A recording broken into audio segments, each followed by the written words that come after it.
Ciao a tutti e bentornati nella mia cucina. Oggi sono qui con voi per preparare insieme le crostatine di Nutella. Una cosa semplice, direte voi, ma quante volte abbiamo preparato delle crostate? Eppure vi dimostrerò che c'è un piccolo segreto. La cosa più importante è che useremo la Nutella, la famosa crema di nocciole, la più famosa al mondo, della quale noi come italiani siamo molto orgogliosi. E la seconda cosa è che prepareremo queste crostatine che sono delle monoporzioni, quindi in qualche modo sono molto carine perché si presentano bene se dobbiamo regalarle o presentarle su un piatto da portata, ma anche per il consumo casalingo vanno molto bene perché ci illudono, essendo monoporzioni, di mangiarne un po' meno. E allora, siete pronti? Mettetevi comodi. Io sono Francesca e questa è Scola la Pasta.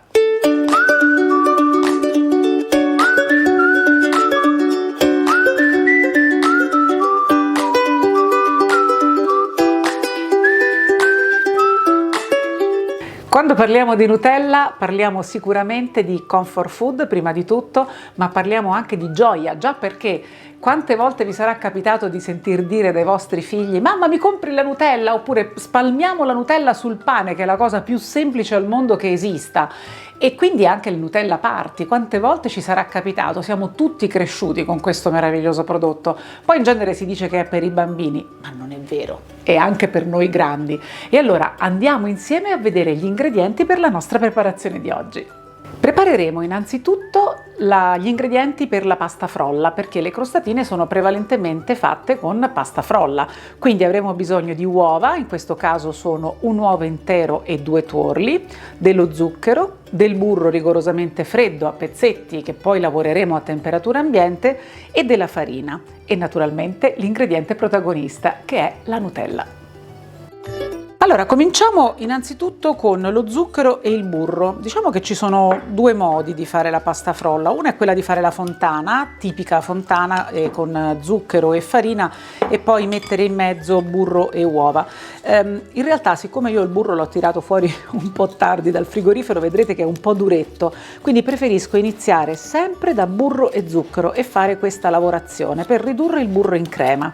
Ci vuole un pochino più di tempo, però questo è necessario per far sì che il burro sia sciolto. Uso impropriamente questa parola sciolto perché il burro per la pasta frolla non dovrà mai essere liquido, quindi anche se decidete di aiutarvi con il microonde per scaldarlo un pochino quando esce dal frigo, mi raccomando, non deve mai raggiungere lo stato di liquido, cosa che invece per esempio in alcune preparazioni tipo il ciambellone a volte ce lo possiamo permettere. Quindi ci vuole un po' di olio di gomito e forza lavorare il burro con lo zucchero. Come mi piace sempre dire, io non amo le planetarie, non amo impastare con le macchine, perché il bello di queste preparazioni è proprio esserci completamente, esserci con le mani in pasta, come si dice. Come al solito, anche quando i miei ragazzi erano piccoli, li facevo lavorare tantissimo, li schiavizzavo al lavoro di questi impastamenti. E oggi rimane lo stesso una grande passione e che, se ci pensate, è anche molto utile, perché almeno ci aiuta a fare movimento. In questo periodo di lockdown siamo stati così fermi, almeno facciamo ginnastica impastando. Certo, se un nutrizionista mi sentisse in questo momento che faccio ginnastica impastando burro e zucchero, avrebbe un po' da ridire. È un tipo di ginnastica che genera felicità. Stiamo preparando un dolce con la Nutella, più felicità di così. Allora, ci vuole un po' di pazienza,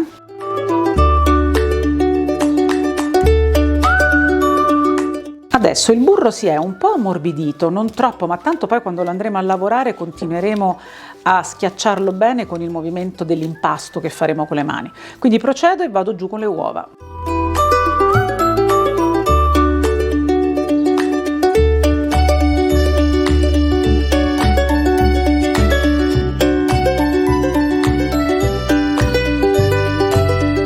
Adesso è il momento di mettere giù la farina. Una delle cose che mi piace della pasta frolla è che alla fine non va lavorata tantissimo, non è come impastare le fettuccine o come impastare la pizza o altre preparazioni, per esempio le frappe. La pasta frolla, una volta che è tutto uniforme, è pronta e quindi è anche abbastanza veloce. E quindi si può preparare mentre magari si fa una telefonata con l'amica in viva voce oppure mentre si fanno 2 chiacchiere in famiglia. In ogni caso è molto rapida. Che bel colore queste uova! Quindi procedo a mettere la farina piano piano. Per ora mi sto aiutando con una forchetta, ma perché sono pigra e certamente la cosa migliore sarà quella di lavorarla con le mani, ma io cerco di arrivarci più tardi possibile.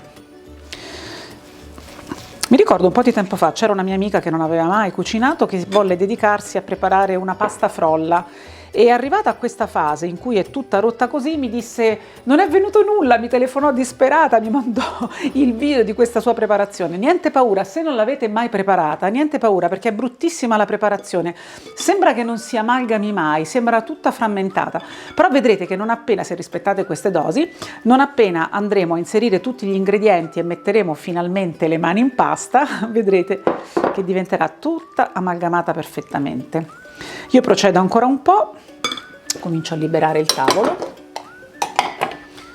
procediamo ancora un pochino, vedete è tutta completamente informe, fa un po' paura ogni volta, ma niente paura, perché poi piano piano, mescolandolo, il burro si scioglie e permetterà di incorporare tutta la farina. La farina che ho usato è una 00, quindi una farina un po' raffinata. Come sapete, chi mi conosce non la amo tantissimo, quindi io confesso che in realtà spesso uso anche la farina di tipo 1 e la mescolo anche con un po' di tipo 2, quindi è una farina ancora meno raffinata. Devo dire, l'impasto poi diventa un po' brunito, quindi forse non è bellissimo da vedere, però vi assicuro che è molto più sano. Le farine, ecco, questo è il classico effetto della pasta frolla riuscita male, per la quale la mia amica mi aveva telefonato. Lei aveva fatto questo lavoro ma aveva dimenticato di proseguire la parte con l'impasto a mano. Lascio la mia forchetta e procedo ad impastare con le mani. All'inizio è tutto un po' appiccicoso, ma non abbiate paura.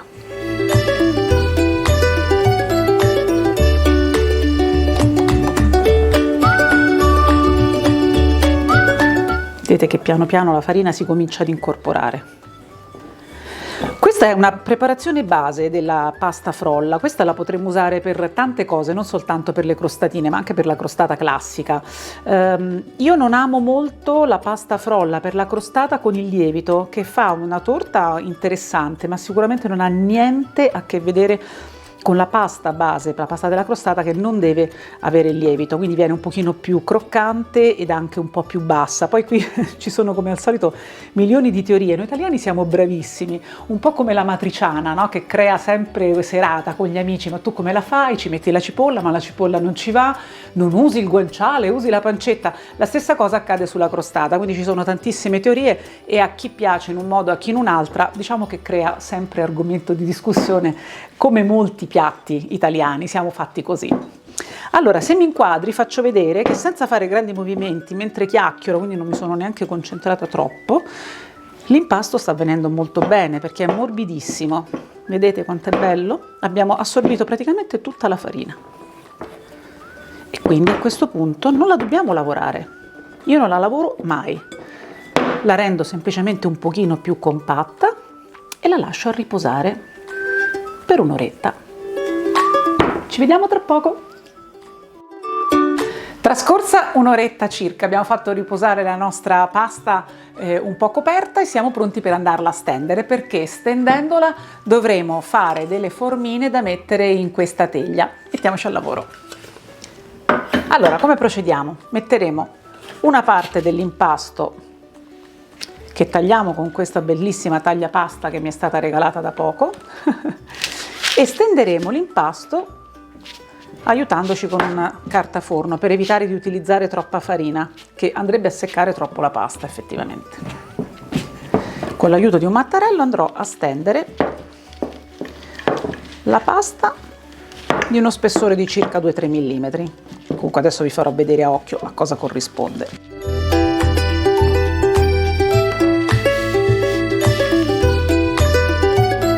Dobbiamo cercare di usare il meno possibile la farina, ma un po' ce ne vuole perché altrimenti si rischia di attaccare al mattarello. La vado a prendere. Non amo usarla, ma è necessaria, soprattutto anche sul mattarello per evitare di attaccare tutto. Continuo a stendere. Diciamo che dovrà essere di uno spessore un po' più fino rispetto a quanto farei se dovessi fare dei biscotti.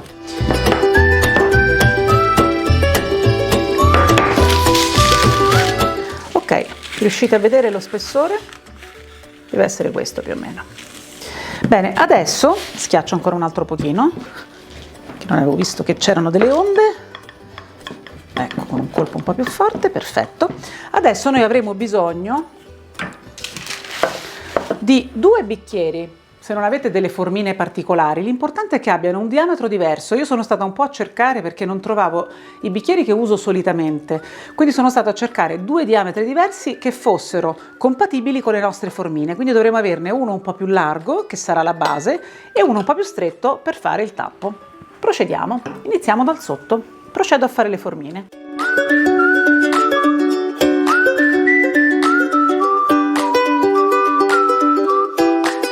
Cerchiamo di utilizzare il più possibile gli spazi, in modo che sfruttiamo al meglio tutto l'impasto che abbiamo steso.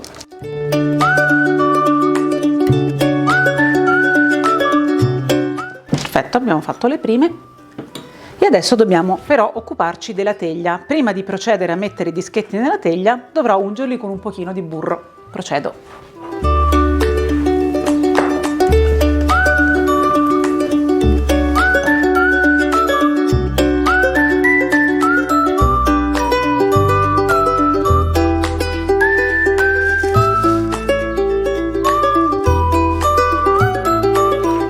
Andiamo a rimuovere l'impasto in eccesso che riutilizzeremo. E anche per questo motivo è importante usare meno farina possibile, perché se cominciamo ad usarne un po' per girare ogni volta l'impasto, arriveremo alla fine che non ci sarà più quella pasta così morbida che invece ci occorre e che è necessaria. Adesso abbiamo questi bellissimi dischetti che utilizzeremo come base per la nostra crostatina. Li appoggiamo e facciamo una leggera spinta con le mani. Mi raccomando, dovete imburrare bene la teglia, perché questo ci permetterà poi di staccarle quando andremo dopo la cottura. Procedo, una leggera pressione e la accomodiamo.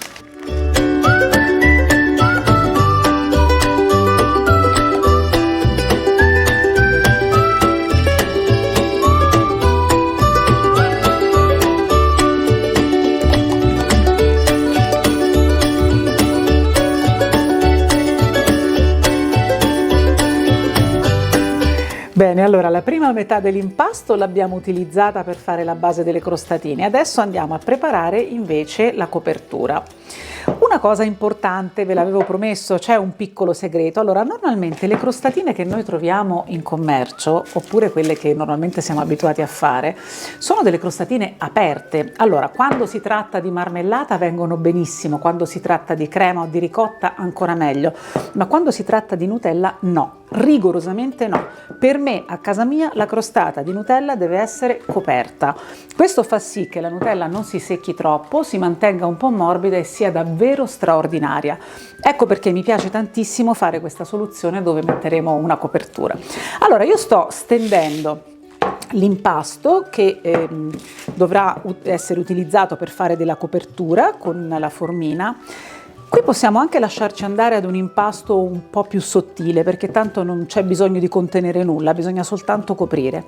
Quindi con un pochino di pazienza, piano piano, come dicevamo aggiungendo possibilmente poca farina, quella che ci permette di non far attaccare, ma dobbiamo cercare di non seccare l'impasto. Quindi procediamo delicatamente, anche ruotandolo. Ecco, come potete vedere, io mi sono aiutata con un foglio di carta forno. Se non lo avessi avuto avrei dovuto mettere tanta farina sulla spianatoia per non far seccare l'impasto, non avrei potuto neanche fare questo movimento. Questi sono tutti i piccoli trucchi dell'utilizzo. Siccome io le faccio spessissimo, ho dovuto inventare un sistema che mi permettesse di mantenere questa pasta sempre morbida. Ecco qui, è molto fina, devo dire. E adesso procedo a fare le formine, vi ricordate, con la forma di bicchiere più piccolina. Procedo.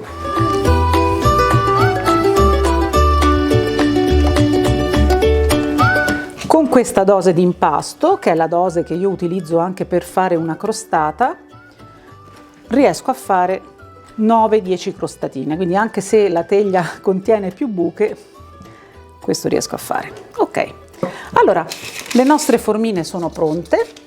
rimuoviamo la pasta in eccesso, che poi rilavoreremo per vedere se riusciamo a tirar fuori un'altra crostatina.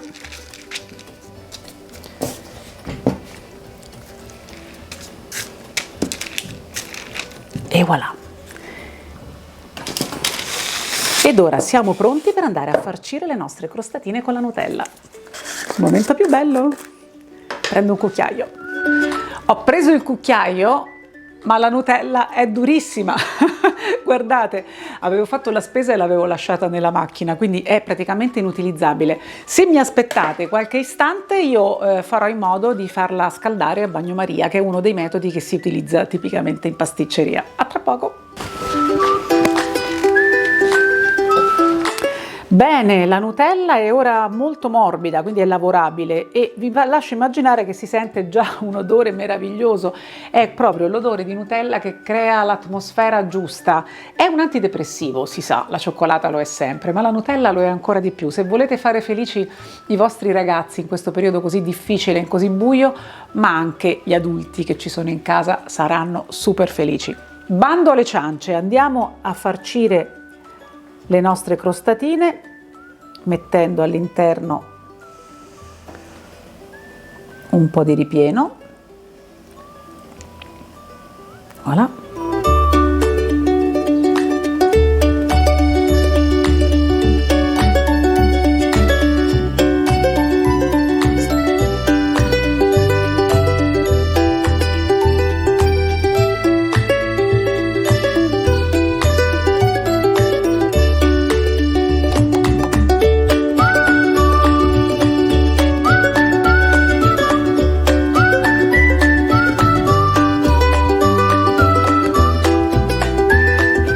Eccoci qua, allora siamo veramente a buon punto e vorrei fare un piccolo riepilogo giusto per darvi le dosi di questa ricetta per fare la pasta frolla. Allora, le dosi sono le stesse per fare una crostata normale, ci permettono di avere 12 crostatine, facendole dello spessore che avete visto di 2-3 mm per la base e un pochino più sottili invece per il coperchietto. Allora abbiamo 100 g di burro, 100 g di zucchero, 300 g di farina, 2 tuorli e un uovo intero. Abbiamo impastato tutto, abbiamo lasciato riposare per un'oretta e poi abbiamo steso dei dischi di pasta. Adesso andiamo a riempirli, ma prima vi voglio ricordare che tra pochi giorni, oggi è il 2 febbraio, mentre stiamo registrando, sarà il World Nutella Day, ben il 5 febbraio. Quindi una giornata meravigliosa per celebrare questa crema fantastica che non può mancare nella nostra dispensa, non può mancare nella nostra alimentazione e che è l'elemento essenziale della nostra felicità. Procediamo con il lavoro. Allora, abbiamo formato con il bicchiere questi piccoli dischi, noi li andiamo a posizionare qua sopra, delicatamente. Non vi preoccupate se ci sono delle piccole sbavature dentro, tanto comunque questo lavoro andrà a chiudere tutto e non si vedrà. E alla fine il lavoro sarà perfettamente rifinito. Per quanto riguarda la dose di Nutella, si tratta di circa un cucchiaio per ogni crostatina. Non esiste una dose ben precisa, vi dovete regolare voi. L'importante è che non esca dal bordo della base della pasta frolla, in modo che così andiamo a coprire.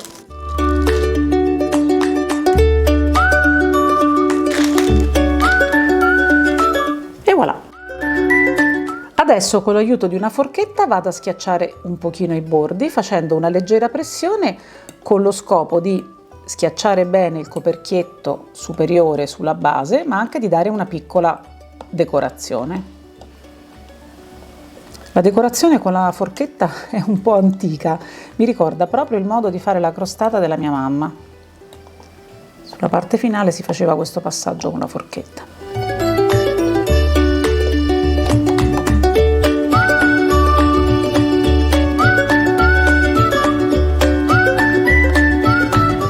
Eccoci, siamo pronti per andare in forno. Avete visto com'è facile, ci siamo anche divertiti e poi c'era questo profumo di Nutella che già si cominciava a sentire da adesso, avendo dovuto ricorrere all'escamotage di riscaldarla.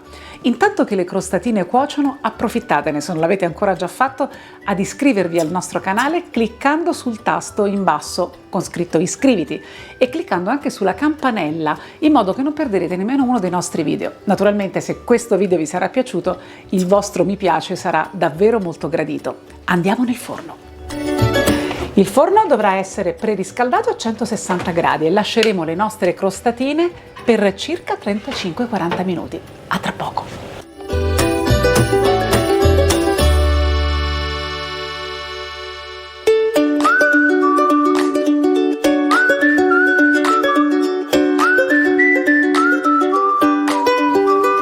Che ne dite di queste crostatine? Vi piacciono? Sono sicura proprio di sì, dovete assolutamente provarle. Ho deciso di metterle su questo piatto a forma di cuore perché sono davvero un gesto d'amore per le vostre persone care. Io vi aspetto sempre qui nella mia cucina di Scola la Pasta, di Italian Way of Making Food.